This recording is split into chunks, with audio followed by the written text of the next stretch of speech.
jour, le sénateur Yuri Latortue se propose de partager avec nous, sa compréhension de la sécurité de manière générale, mais pour essayer de comprendre ce qui est arrivé au président de la République, Jovenel Moïse, sur le plan sécuritaire.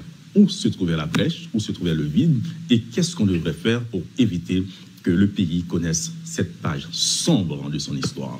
Bonjour, bonsoir à vous tous et à vous toutes. Bonjour, bonsoir, sénateur Yuri Latortue. Bonjour, bonsoir, monsieur Désolus. C'est un plaisir d'être avec vous ce matin à l'émission Le Comité de la radio-télé Métropole. Alors, on va faire d'une pierre deux coups. On était à la radio, on parlait de la sécurité. On était en train de parler aussi de ces partis, de ces pays, de ces structures qui devraient être à la disposition de la DCPJ, Direction centrale de la police judiciaire, qui est une entité de la police nationale d'Haïti. Mais au lieu d'être disponible comme partie pour informer, aider à l'avancement de l'enquête, mais ces structures-là deviennent sur le terrain comme juges, comme enquêteurs, ces pays-là ou ces entités-là.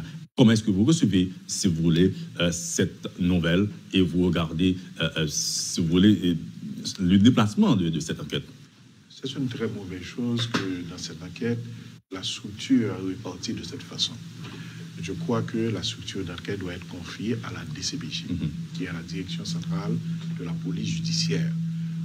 Aujourd'hui, on voit la police colombienne, on voit le FBI intervenir directement au niveau de l'enquête.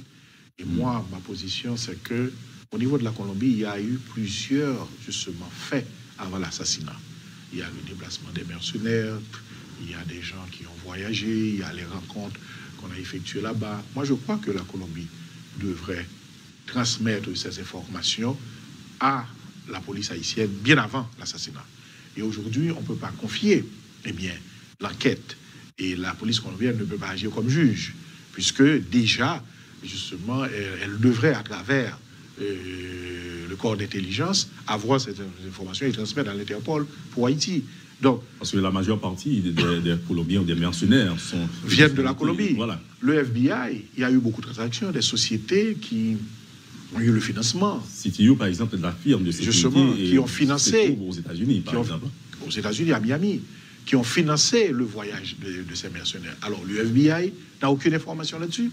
Et maintenant, on appelle le FBI comme, justement, juge pour venir, déterminer et parler de l'enquête. Non. Le chef de la police aussi. Le chef de la police, il est responsable de la sécurité résidentielle. Que ce soit à travers les unités USGPN, CATSIM et USP, ce sont des policiers, que ce soit à travers le CIMO qui a le corps d'intervention de médecins de l'ordre. C'est-à-dire le directeur général de la police non plus ne devrait pas être au devant de la scène à mener l'enquête, à intervenir. Il devrait être quelque part. Il doit être là pour donner les informations. Comment se fait-il qu'on a franchi les 4 périmètres pour arriver au président? Donc, l'enquête doit être confiée à la DCPJ, qui pourrait recevoir des informations de ces pays alliés, mais pas au devant de la scène.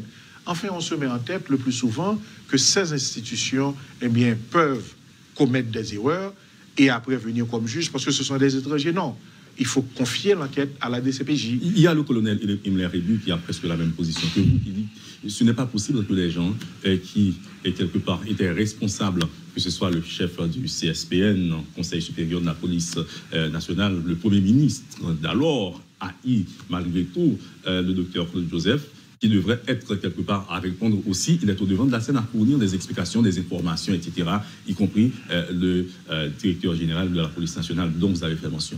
Est-ce que quelque part, ces genres d'amalgame ne dérangent pas l'évolution de l'enquête? Est-ce qu'il ne s'agit pas là des plombs dans les pieds de l'enquête? C'est un amalgame qui va déranger l'enquête. D'ailleurs, le chef du CSPN, comme le Conseil supérieur de la police nationale, est responsable de la stratégie, je veux dire, de policière au niveau du pays. Et je crois, au niveau de cette stratégie, veiller à la sécurité du président, c'est un point. Donc aujourd'hui, on ne peut pas aujourd'hui avoir un échec au niveau de la sécurité et confier l'enquête à ce responsable. Vous êtes en train de nous dire qu'on est en train aussi de responsabiliser les maillons les plus faibles de la chaîne? Exactement, alors que les maillons, il faut responsabilité et les maillons tactiques et stratégiques. Et ce qu'on a vu, c'est qu'on est allé même jusqu'à voir un chef de la police qui dit ces indices-là ne sont pas vrais. Non, au niveau d'une enquête. En parlant de l'accusation, peut-être qu'on a porté pour l'ancien Premier ministre. Exactement. Au niveau d'une enquête, il faut aller par les cercles périphériques. Il y a le premier périmètre, les gens qui étaient dans le premier périmètre. sont les premières personnes à interroger. Les gens qui étaient dans le deuxième, dans le troisième. Et à partir de ces informations, il faut aller aux auteurs matériels et remonter aux auteurs intellectuels. Il y a une procédure pour mener l'enquête. Mais ce qu'on a vu aujourd'hui, c'est que les informations fusent de toutes parts. Et il y a une grande confusion. Et si ça continue comme ça, on risque de ne jamais avoir l'information qu'on devrait ressortir de cette enquête. Vous étiez en train de nous expliquer ou de nous faire comprendre aussi que ce qui s'est passé ne peut jamais se réaliser sans une complicité interne, c'est-à-dire que ce soit venu de l'USGPN, que ce soit de CACSIM, que ce soit de l'ISP, des unités responsables de la sécurité du président de la République. C'est ça. Pour les gens qui n'ont pas une idée de la sécurité présidentielle, vous savez, avant 1994, on avait la garde présidentielle, qui avait les deux unités, c'était les casernes des Salines et la garde du Palais. Les casernes des Salines assuraient l'environnement et les gardes du Palais assuraient ce qu'on appelle la sécurité rapprochée.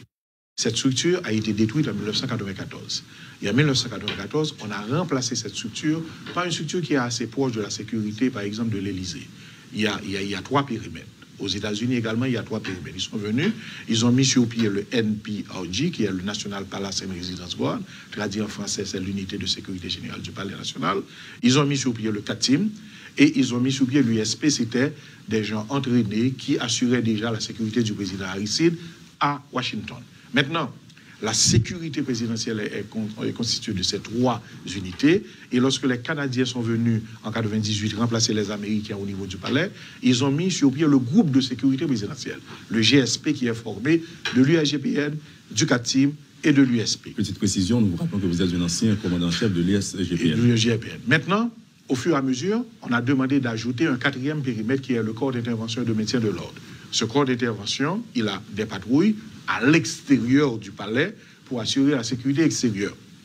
Et il était interdit, d'après le décret d'août 1995, d'avoir l'USGPN et le CATIM dans les patrouilles ordinaires dans les rues, assurant la circulation.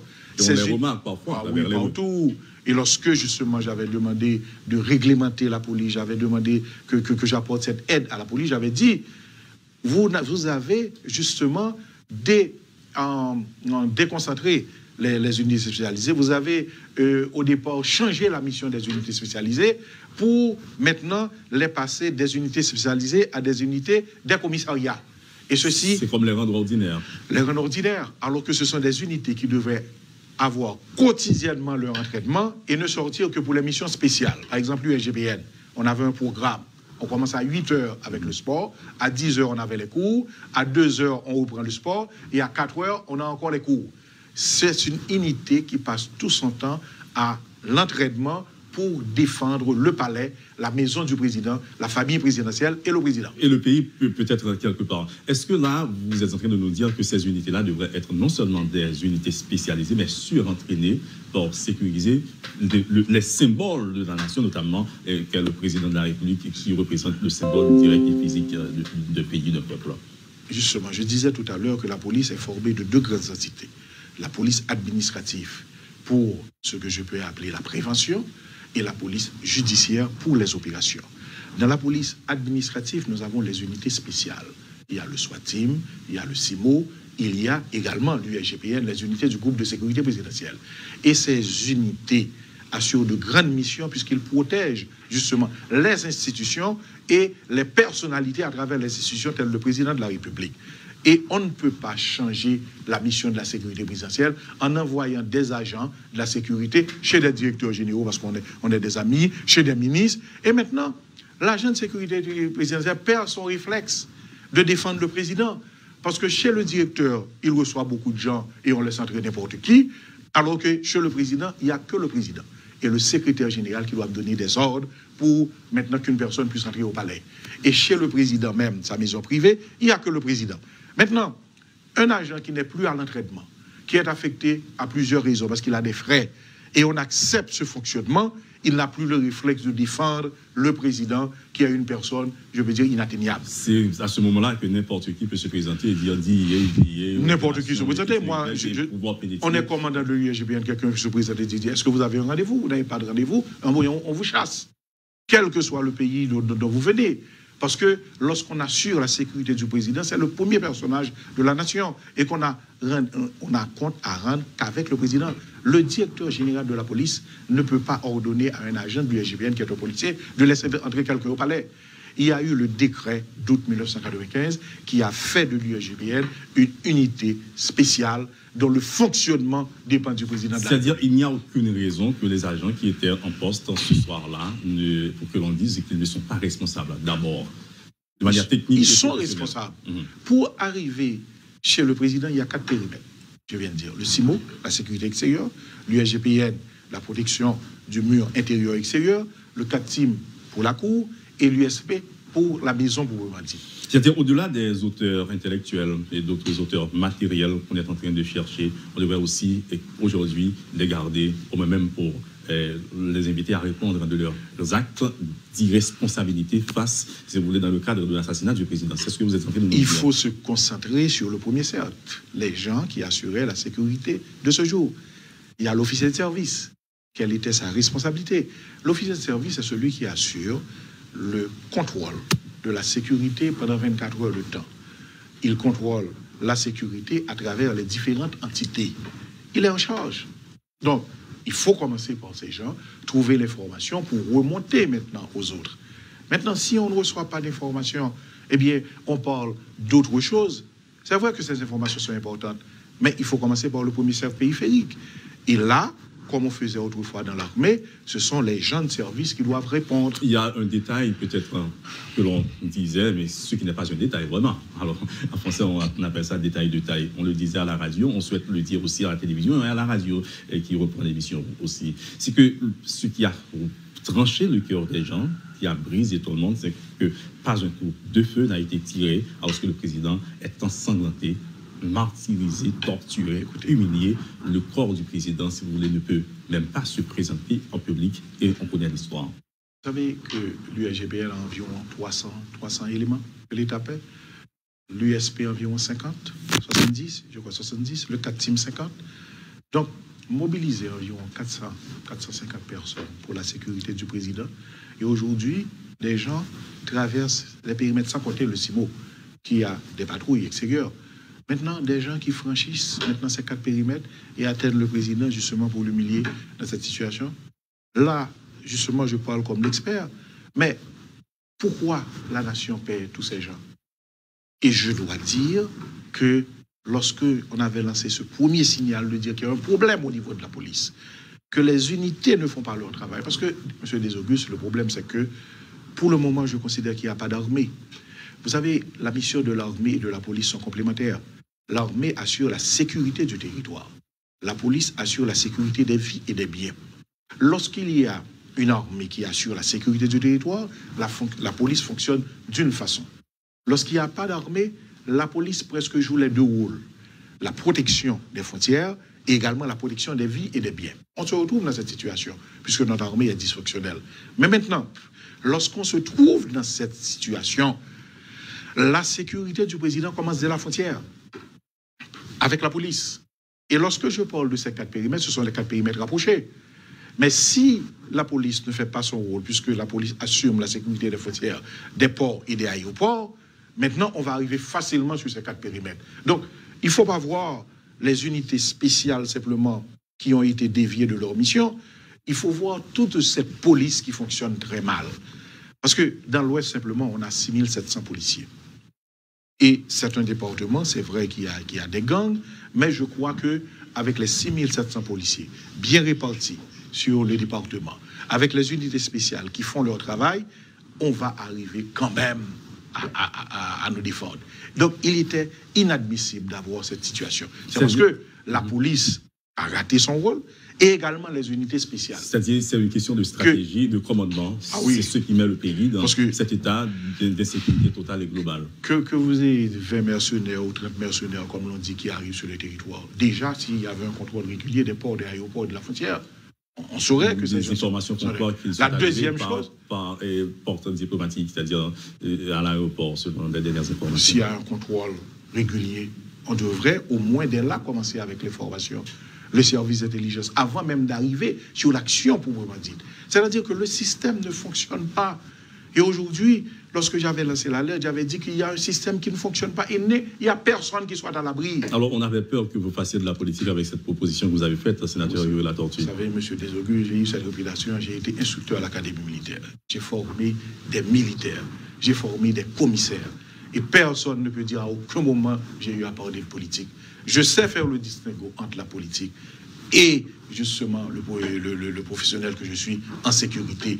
Et lorsque les institutions républicaines comme la police, les institutions sont en danger, je crois que, comme homme politique, je dois mettre mon service au niveau de ces institutions. Mais les gens, malheureusement, voient tout en politique. Malheureusement, ceci a été fait dans le temps. Mais aujourd'hui, on doit se dire, même si on fait de la politique, même si on a des idées contraires des politiques publiques menées par le gouvernement, on reste un homme d'État. On reste un Haïtien qui doit toujours protéger le pays et qui doit toujours faire valoir justement cette fierté que nous avons. Nous pouvons avoir un petit pays, mais nous avons également dans ce pays de grands esprits. Et une grande histoire. Une grande histoire. Donc il faut se mettre à la hauteur et protéger ce pays lorsque les institutions sont menacées.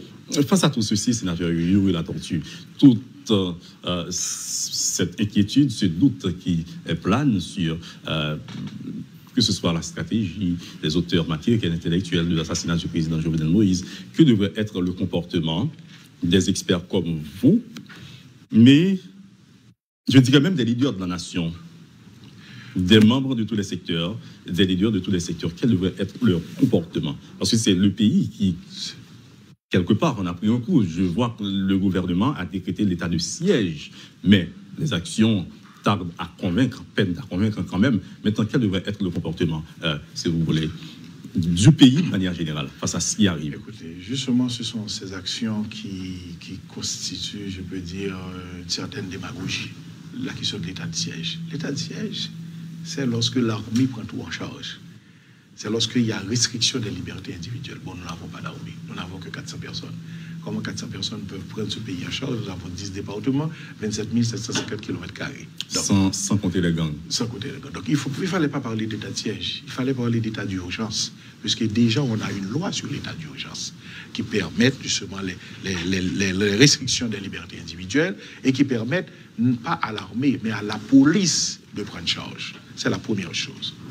La deuxième chose, je crois que le comportement à avoir, c'est de condamner cet acte ignoble qui ne devait pas arriver, c'est inadmissible, puisque c'est quelqu'un qui était en fonction.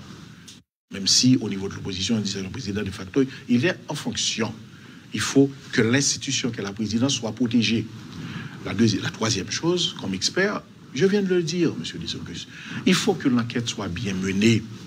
Aujourd'hui, on a une tendance de l'international qui veut tout faire pour nous. Et l'international fait comme bon lui semble, dépendant de ses intérêts. Moi, je viens de vous dire que la Colombie et les États-Unis ne peuvent pas les pays qui mènent l'enquête. Parce que tout s'est passé au niveau de la Colombie, tout s'est passé au niveau des États-Unis. Pourquoi les États-Unis peuvent envoyer des informations en Europe, dire qu'il y a des choses qui vont arriver? C'est parce qu'il y a des institutions qui travaillent, qui reçoivent ces informations. Pourquoi on n'a pas envoyé ces informations en Haïti? Pourquoi la Colombie n'a pas fait état maintenant de ces mercenaires dont on a changé leur mission? Et il y en a qui sont retournés en Colombie pour dire, écoutez, on a changé leur mission, ils ne vont pas retourner en Haïti. Pourquoi ces informations, on n'a pas transmis à travers l'Interpol? Aujourd'hui, j'ai dit, pour garder une certaine fierté, que c'est la DCPJ qui doit mener l'enquête, tout en ayant l'esprit ouvert pour recevoir des informations. Vous êtes un professionnel en droit, il y a un petit principe juridique qui dit qu'il n'empêche pêche. Est-ce que c'est ce que vous êtes en train de nous expliquer? Justement, eh bien, le fait que, et aujourd'hui, on restreint... On peut pêcher, on peut être coupable par complice, par l'inaction. Par l'inaction. Par l'inaction, par l'inaction uniquement. Justement, par omission. Aujourd'hui, on est en train de pêcher parce que, justement, il y a une certaine inaction de la CCPJ pour de prendre en charge cette enquête. Et aujourd'hui, on voit tout le monde. Moi, je viens de le dire, pas seulement les pays étrangers. Le chef de la police ne peut pas être devant de la scène parce qu'il était responsable. Vous savez, le dicton qu'on utilise dans l'armée, le chef est responsable de tout ce que fait ou manque de faire ses hommes. Donc, aujourd'hui, le chef de la police devrait être là pour donner... Ça pourrait arriver là. Okay.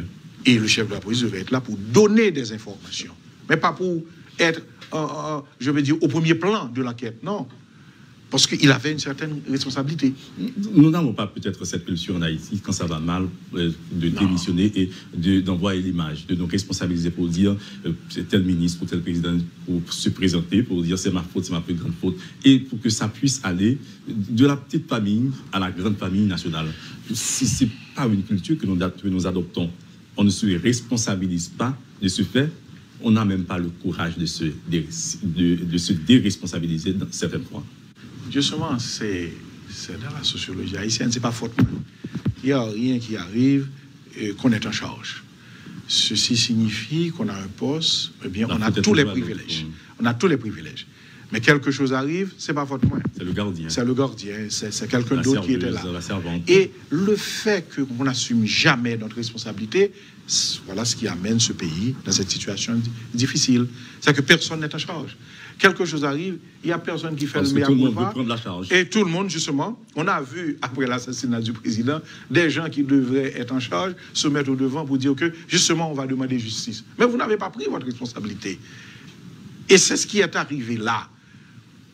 Lorsqu'on a eu l'USGPN dans les premiers moments, écoutez, vous êtes de service, vous êtes en charge. Et si vraiment vous n'avez pas exercé cette charge, demain, vous n'allez plus être au service. Les responsables des unités spéciales de l'USGPN, de l'USP, de 4CIM, etc., sont en isolement. Qu'est-ce que ça vous dit comme message? Écoutez, prendre des mesures d'isolement, c'est conforme au règlement. Quelque chose est arrivé. Au premier lieu, les premiers suspects, ce sont les responsables. Mais ce qu'on veut maintenant, ce que le peuple veut savoir, c'est que qui est responsable? Quels sont les auteurs matériels et intellectuels? Nous sommes déjà à 15 jours et on va vers les funérailles. Et on aura tendance à ce que chaque jour, il y a des informations venant de nulle part, mais pas la vraie version. Aujourd'hui, je crois que on devrait commencer à retracer les faits. Il y a trop de versions et il y a, je veux dire, une embrouille au niveau de l'enquête. Des avis de recherche sont lancés derrière certaines personnalités. Donc, le pays connaît les noms. Qu'est-ce que ça vous dit? Écoutez, il faut toujours des avis de recherche. Mais de ceux maintenant qui sont à l'intérieur, qu'est-ce qu'on a eu? Qu'est-ce qu'on a retenu? Qu'est-ce que le peuple maintenant, aujourd'hui, retient de cet assassinat? Donc, je crois que il y a des problèmes et l'éclaircie doit être fait. Et c'est ce qu'on demande. Vous savez pourquoi aujourd'hui, moi-même, j'insiste comme leader de l'opposition à ce qu'il y a une vérité qui soit faite. Il faut que ça nous... On n'est plus ces gens d'actes. La démocratie ne vit pas de violence. On ne peut pas aujourd'hui essayer d'assassiner un président parce qu'on est contre ce président. On ne peut pas décider d'assassiner un président parce qu'il a commis des actes dont on n'est pas content. Non, on ne peut pas. Parce que n'importe qui, eh bien, dans le futur, eh bien, sera à cette poste, eh bien, on essaiera de faire la même chose. Parce qu'on ne peut pas plaire le diable de mon Dieu à la fois. Il faut protéger la présidence. Les politiques publiques, on peut être contre les politiques publiques. On peut être contre la gouvernance telle, fonctionnelle dans ce pays. Contre ne veut pas dire avoir raison non plus. Ah oui, c'est ça. C'est-à-dire que c'est le peuple qui donnera raison par les élections. Mais cependant, ce qui est arrivé est inacceptable et on a condamné cet acte. Le président a fait appel au secours parce que sa vie était en danger. Il a appelé peut-être les gens qu'il connaissait. Personne n'est venu à son secours. En tout cas, le faire là, si l'on venait à son secours, il ne serait pas assassiné de la manière que nous connaissons. Maintenant, qu'est-ce que ça vous dit? Le président qui appelle au secours, personne ne vient à son secours. Il n'y a pas d'acte isolé. C'est que déjà, les institutions, pour moi, ces institutions étaient dysfonctionnelles. Et on ne saurait nier également cette complicité. Comment un président, eh bien, qui appelle au secours pour que, eh bien, dans les 4 périmètres, avant même l'arrivée des commandants, mais dans les 4 périmètres... Des commandants, alors. Avant même l'arrivée, non, des commandants appelés au secours. Ah, des commandants, ok. Oui, appelés au secours, mais dans les 4 périmètres, où est l'officier du jour, où sont les gens qui étaient responsables. Donc, je crois qu'aujourd'hui, la question se pose, premièrement, dans le dysfonctionnement des unités, parce que la police fonctionne très, très mal. Hein? La police fonctionne très, très mal, et les gens voient les actes, mais ne voient pas le déroulement de ce dysfonctionnement au niveau de la police. Et deuxièmement, si vous avez des unités spéciales et que vous n'avez pas des gens qui sont à l'entraînement, qui ont la discipline et le moral, tout peut arriver. Ces gens peuvent se considérer justement comme des gens placés dans des positions pour régler leurs affaires, au lieu des gens placés dans des positions pour avoir une mission spéciale, protéger le président de la République. Donc, aujourd'hui, ce dysfonctionnement ne va pas être utile à la République. Et n'importe qui, justement, qui aura à prendre fonction après comme président, il sera en complète insécurité.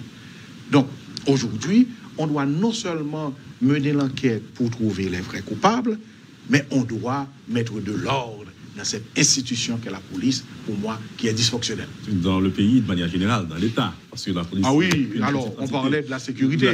Mais écoutez, si comme politique, je vous parle de la gouvernance, je dois vous dire, de 2017 à nos jours, il y a eu une très mauvaise gouvernance qui a fait disparaître les institutions. Il n'y a plus de Parlement, plus de CSPJ, et aujourd'hui, on a un exécutif monocéphale au lieu d'avoir un exécutif bicéphale. Certainement, on allait en parler brièvement, mais vous savez, jeune, comparativement à vous, c'est Corneille qui dit, je suis jeune, il est vrai.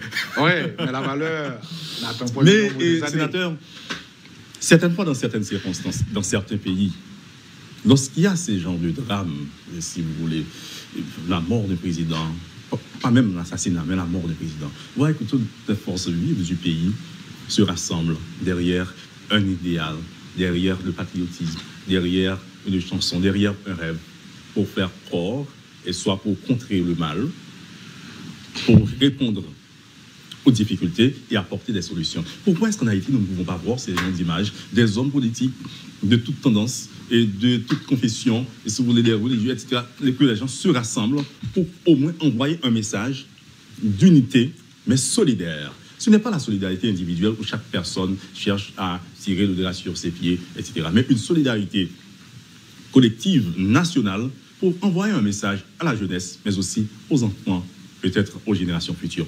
Pourquoi est-ce qu'on ne peut pas aujourd'hui lancer un tel message dans cette situation face à ce drame que connaît le pays?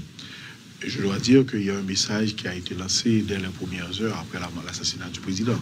Toute l'opposition s'est réunie pour condamner cet acte et demander justice pour le président Moïse. Et c'est ce que nous appelons peut-être solidarité individuelle. Je parle non, c'était collectif. C'était toute l'opposition qui a eu à faire une seule note. La deuxième chose, c'est que l'opposition, dans sa grande majorité... Si vous me le permettez, sénateur, peut-être les gens voudraient voir et l'opposition, et les secteurs, ou le secteur religieux, peut-être, et le pouvoir, et c'est-à-dire tout le monde, que l'on brise les clivages claniques, je le dis comme ça, c'est-à-dire pour faire corps. C'est pas la tête d'un côté, les membres de notre côté, etc. Non, c'est-à-dire le corps. C'est ça. Je comprends qu'on n'est pas arrivé à cette réunion globale dont vous parlez. Mais, vous savez, après avoir condamné l'acte et demandé justice, nous nous sommes réunis dans 48 heures, nous avons proposé un protocole d'entente basé sur la représentation des forces du pouvoir et de l'opposition. Et nous avons accepté un Premier ministre qui a été nommé par le président Jovenel dans cet esprit consensuel. Et nous avons présenté le président du Sénat comme président provisoire. C'était une chose où nous avons fait des sacrifices, où la gauche de l'opposition nous disait, écoutez, vous êtes affilié à PHTK. Ou de l'autre côté, on disait, écoutez, on ne voulait pas de deux têtes au niveau de l'exécutif qui ont une ressemblance avec PHTK. Mais nous avons accepté parce que nous avons compris qu'au niveau de l'heure, il fallait justement cette rencontre, ce consensus. Mais vous savez qui n'a pas accepté? C'est l'international. L'international a dit, écoutez, nous ne voulons pas de cette proposition, nous voulons plutôt un exécutif monocéphale et nous allons établir cet exécutif. Donc, et vous l'avez accepté, vous? Non, nous ne l'avons pas accepté. Et c'est pour cela que nous n'avons pas participé au gouvernement. Parce que nous avons dit non. Ce que nous voulons, ce n'est pas une continuité. Nous voulons une nouvelle orientation par rapport à ce que nous avons dit et par rapport à ce que le PHTK peut apporter de neuf. Mais nous ne voulons pas, à partir de l'ancien, et justement faire du non. Parce qu'aujourd'hui, le gouvernement, soi-disant qui est neuf, est fait à partir des anciens. Sauf peut-être, je crois que M. Dera ou bien Petite Dessalines qui a le ministère. Oui, mais sauf peut-être M. Dera et Petite Dessalines qui ont le ministère de l'Intérieur. Mais après, ce sont les têtes du PHTK qui sont là. Donc, aujourd'hui, comment se mettre dans la continuité? Alors, vous venez de confirmer pour nous que Petite Dessalines et... C'est ce que nous a dit le Premier ministre Ariel Henry lorsqu'il a rencontré. Il a dit que c'est un représentant de Petite Dessalines qui est à l'intérieur. D'ailleurs, il l'a écrit. Et aujourd'hui, on a vu M. Dera. Mais écoutez, ça, c'est plus un consensus. Ça, c'est plutôt PHTK et alliés. Aujourd'hui, nous voulons de réels consensus après cet assassinat pour remettre le pays sur les rails, avoir une nouvelle orientation et permettre au peuple de décider qui il va choisir. Est-ce la rupture avec l'opposition ou est-ce que la continuité avec PHTK? Est-ce que quelque part dans la politique, souvent, on ne peut pas laisser faire les choses. Quand je dis laisser faire les choses, je m'explique. C'est-à-dire accepter une situation juste pour traverser le désert, traverser le pont et aller de l'autre côté de la barrière pour construire quelque chose d'autre. Parce qu'il y a des gens qui se posent cette question aussi, qui se disent et qui disent également, il y a cela plus de 10 jours que le président est assassiné, donc on n'arrive pas à trouver quelque chose. Donc les membres de l'opposition se battent alors qu'ils disaient quelque part, je finis l'idée, certainement vous allez vous expliquer, alors qu'ils disaient que c'était le président le problème. Et où en est-on aujourd'hui? 48 heures après l'assassinat du président, on a présenté le protocole d'entente, qui était un protocole consensuel, basé sur le Premier ministre déjà nommé par le président et le président d'une institution qu'est le Sénat, même si amputé des membres. Ceci a été fait après 48 heures. C'est l'international qui a dit non. Et l'international se constitue un syndicat, un parti politique pour faire face, pour se présenter en face de l'opposition. Et aujourd'hui, on dit que l'opposition n'avait pas justement sa solution. On a la solution. Et on a laissé... Vous parlez du corps groupe. Du corps groupe. Le corps groupe, dans un premier temps, a présenté monsieur Claude Joseph pour dire que, voilà, à travers le BINU, il est en charge jusqu'aux élections. On a dit non. Il est maintenant venu au niveau du protocole pour choisir son Premier ministre et empêcher au président provisoire maintenant d'être installé. Vous savez ce qui arrive, c'est que l'international dans ce pays dit toujours que l'opposition ne veut pas s'entendre, mais agit toujours derrière la scène. Agit derrière la scène pour ses propres intérêts en vue de bloquer justement la position nationale. Et c'est pour cela qu'aujourd'hui, je comprends ce que vous avez dit. Nous aussi, l'opposition que nous allons mener par rapport à ce gouvernement, c'est premièrement de présenter une proposition nationale avec la société civile, mais ce n'est pas cette opposition menée au président Jovenel, mais c'est une opposition pour demander au peuple, justement, de choisir la rupture. Maintenant, sénateur Hugo Latortue, certainement, vous savez, c'est une émission spéciale, on se le promettait, peut-être de revenir de manière générale sur la politique, mais il fallait faire ce point quand même, qu'on est à le point, et puisque la question conduisait certainement à ce type de réponse. Pour finir, pour revenir à l'enquête, certainement pour finir sur la gouvernance, qu'est-ce qui devrait se faire brièvement donc, pour pouvoir sortir du chaos, peut-être pas d'un gouvernement uniquement, parce qu'on sait qu'avec un gouvernement, ce n'est pas le retour du Christ. Prenez-le comme l'expression. Qu'est-ce qui devrait se faire sur le plan sécuritaire pour trouver quelque chose sur le plan, dans le cadre de l'enquête, mais sur la gouvernance du pays aussi? Dans le cadre de l'enquête. Moi, je l'ai déjà dit, il faut confier l'enquête à la DCPJ avec, comme je peux dire, des alliés, les autres pays qui fourniront les informations. Qui ne mettent pas les pieds sur le sol pour mener l'enquête. Il faut laisser la DCPJ mener l'enquête. Si la DCPJ a besoin d'un expert, on pourra justement faire requête de cet expert. Mais la DCPJ sera l'institution principale pour mener l'enquête parce qu'il y a, pour moi, un certain... Ils ont quand même péché le fait qu'ils n'ont pas envoyé des informations à Haïti bien avant l'assassinat. En parlant des pays qui sont... En parlant des pays tels la Colombie et les États-Unis. Maintenant, la deuxième chose, au niveau de la gouvernance. Écoutez, l'opposition, je crois, avec un programme de rupture. Moi, j'ai demandé à l'opposition de s'unir et d'aller aux élections. D'aller aux élections pour prendre le pouvoir et pour appliquer leur programme. Donc, on n'a pas besoin, justement, du pouvoir maintenant. Mais on a besoin, justement, de certains consensus pour qu'il y ait des gens honnêtes qui puissent assurer cette nouvelle orientation vers des élections crédibles, honnêtes et démocratiques. Parce qu'avant, on avait un gouvernement à qui on disait, écoutez, nous n'allons pas avoir des élections crédibles, honnêtes et démocratiques. Maintenant, on a reconduit la plupart de ces gens pour aller à des élections crédibles. On ne pourra pas. On ne pourra pas. Donc, maintenant, on attend cette nouvelle orientation. Et nous, politiques, on n'a pas besoin de participer. On a besoin peut-être de gouvernements dont les leaders de la société civile émergeront pour donner la chance à tout le monde, à tous les partis politiques de participer. Et c'est pas ce qu'on a aujourd'hui. Aujourd'hui, on a un gouvernement de PHTK et alliés. Au niveau de la gouvernance, quelles sont les priorités maintenant? C'est la libération des prisonniers politiques, la question de l'insécurité qu'il faut résoudre, la question de la vie chère et la question d'une certaine propreté. Du président et l'enquête sur l'assassinat, bien entendu, que nous avons déjà parlé avec la DCPJ. Certainement. À vous entendre, on n'est pas au bout du tunnel et demain n'est pas la veille. Et sénateur la solution. Certainement, on va mettre fin, mais vous avez le temps peut-être de terminer pour un message. C'est ça. La solution est dans le processus. On ne va pas s'arrêter en chemin, on va continuer maintenant à mener le combat. Mais pas un combat d'affrontement, mais simplement de l'opposition essayer de se rassembler pour présenter une proposition viable. Mais nous avons dit, nous n'avons pas besoin d'aller au pouvoir justement par des propositions, nous de l'opposition. On a besoin d'arriver au pouvoir par les élections.